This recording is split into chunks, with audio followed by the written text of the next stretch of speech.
Now, travel disruption, rail strikes and the soaring cost of living would make it a tough time for anyone to lead the country. But as Boris Johnson prepares to leave office, some people say he's already checked out, taking selfies on a Typhoon jet, throwing grenades while visiting Ukrainian troops training in Yorkshire, missing COBRA meetings on the heatwave. Is Boris Johnson just behaving like Boris Johnson always has? Or is he shirking his responsibilities in these final days of his prime ministership? Well, joining us now to discuss this are two former Conservative MPs, Edwina Currie, who thinks that Boris doesn't have any responsibilities anymore, and Anna Soubry, who says that Boris is simply ticking off his bucket list. Good morning to both of you. Edwina, let's start with you. So, I mean, he's already checked out, hasn't he? And isn't he just kind of winding down now, living his best life, making the most of it?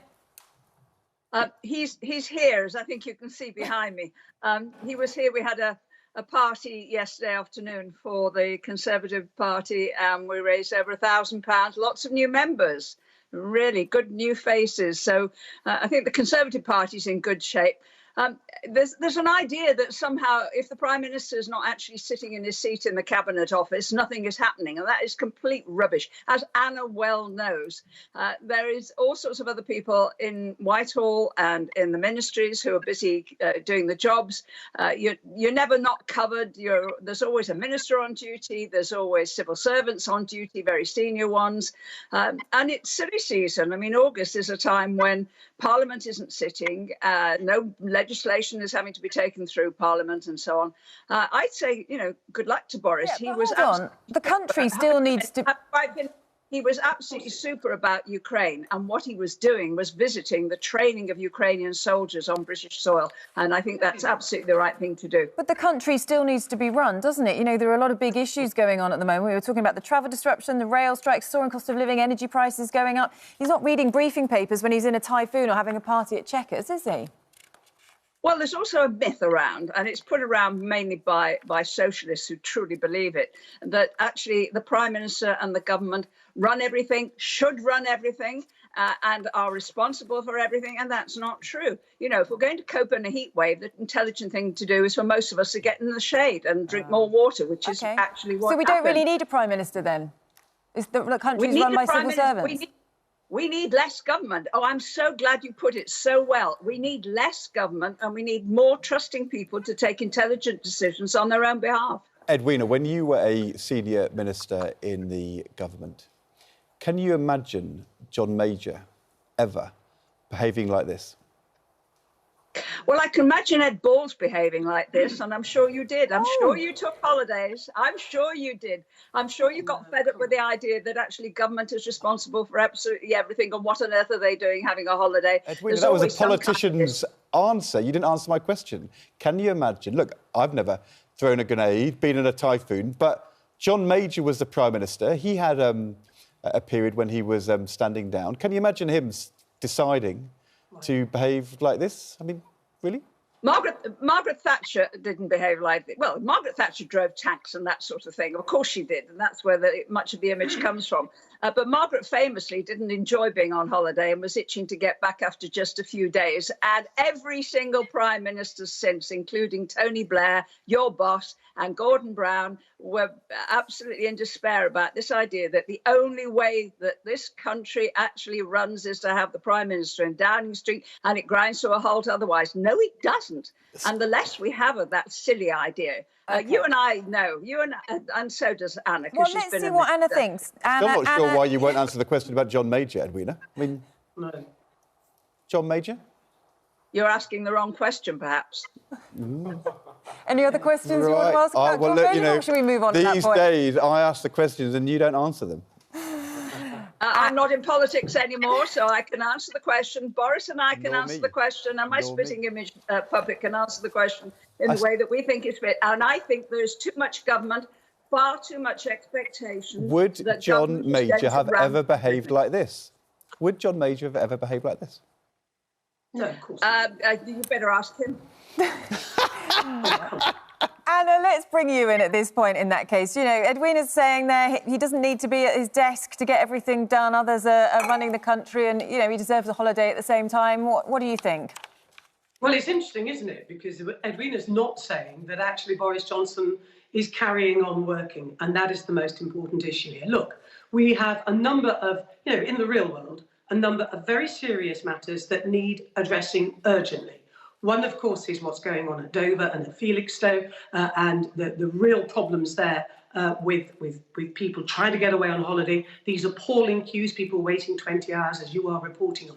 We have a report out today about the critical situation in our NHS, where we simply don't have enough staff. We've got a crisis in the criminal justice system. We don't have enough barristers, which is why over 500 trials were cancelled. And what do we have in our Prime Minister? Well, he's out doing his bucket list of things he'd like to do, like some petulant child, and it's not good enough. At the end of the day, your listeners are paying that man's wages. He's still our Prime Minister. And I was a minister when David Cameron resigned, and there was a leadership contest that then took place. And I can assure you that David Cameron carried on working. He was determined to build a legacy. Actually, then what happened was one of the candidates fell out of the race, and suddenly, within days, David was out of office. Johnson's legacy is going to be the worst Prime Minister in our history. Doesn't just tell lies, but he's lazy and he's incompetent. But Anna, he's going now. He's going now. Yes, the next Prime Minister is going to be Liz Truss or Rishi Sunak.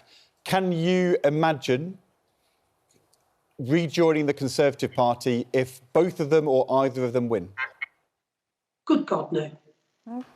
Wild horses wouldn't drive me. And actually, like many people who've left the Conservative Party, and most importantly, voters who are absolutely appalled at what is happening to our country, and they look on at this appalling leadership campaign and look at both of them and think they're both unfit for office, and they're right.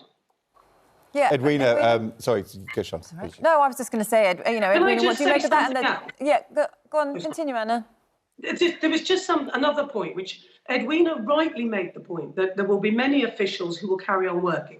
There are many ministers, cabinet ministers, not many, but good ones who will carry on working. She's right. But what really says it all to me is, and she said there would be a minister. Where's your minister today? You have no minister appearing on the media today in what we call the grid. Ed, you'll remember the grid.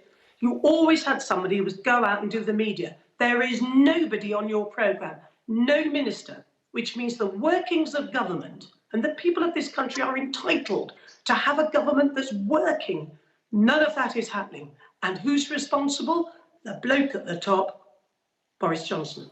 But we've got Jeremy Hunt and Edwina Currie. Both of them could be ministers in the next government. I mean, yeah, who knows? Edwina, from your point of view, when you look at what's happening with the leadership and damage to the party, doesn't this all sort of play into just how much of an issue it is when we see that there's a leadership vacuum at the same time? It's not just, OK, Boris Johnson might be out in a typhoon, but he's missed COBRA meetings talking about the heat wave. There are other senior ministers, Priti Patel, Dominic Raab, Kwasi Kwarteng. They called off scheduled appearances before parliamentary committees at the last moment. Doesn't it sort of just feel like it's, nothing's really being taken responsibly at the moment? It feels like we're in the process of a transition. We're in the process of a changeover. And quite rightly, very big decisions are not going to be taken during these next few weeks, just as they weren't. Ed will remember when Gordon Brown had lost an election, but he still hung on in Downing Street. No great decisions could be taken until the issue of who was going to lead the country was going to be resolved, which is going to happen relatively quickly. The Labour Party... 4 days, Edwina.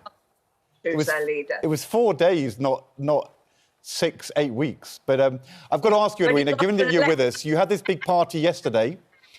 The people at your party with the cardboard cutout behind you at a legal drinking party, which is these days a good thing. Were they supporting Liz Truss or Rishi Sunak? What they were doing, actually, was having some quite detailed conversations about policy and policy ideas. Really? I thought it was a party.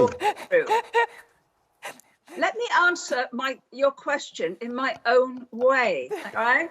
Margaret Thatcher wouldn't have done that, and neither will I. So There are some important issues that do need talking through. And my own feeling is that we should be extremely cautious about loading the future governments with excessive borrowing, not least because interest rates are very likely to keep going up. That not only costs mortgage holders a lot of money, and we should be concerned about that, but it also means that there isn't that much money left over after you've paid the interest charge on the government debt. There isn't that much money left over to do anything, whether it is sending arms to Ukraine or recruiting more nurses. Sounds like they were backing Sunak then. Yeah, sounds like it was Rishi that they were going for. Well, personally, and I'm on record as saying I think Rishi Sunak is head and shoulders above everybody else that was standing. So, and was that the deal? We'll give you a gin and tonic if you sign up for Rishi. No, not at all. I believe in gentle persuasion, which is what I'm trying to do now. I think the Tory party will win the next election, but only if it is running the economy well in the next couple of years. And that includes saying to people, take responsibility for your own lives. We've always taken that view. Government can't do everything. Government can't run anything. And if you set it up to do that, don't be surprised if it isn't actually satisfying you. That's not the way forward. What government can do extremely well is enable people to achieve what they want in life, not have to pay excessive taxes. I totally agree with that. But also to set standards that are realistic and that are achievable. I mean, I think you've got Jeremy Hunt on in a minute. I think he's got a nerve. After 6 years of running the health service and social care, he's now trying to tell the nation that it's not being run properly. A lot of what he is proposing could easily have been done in the 6 years that he was in charge, and I think it should have been. Don't you worry, we'll put that to him. A split in the Sunak camp appears live on television. Edwina Currie, who's supporting Rishi Sunak, and Anna Soubry, who's supporting neither of them. Thank you very much indeed for joining us. That was great.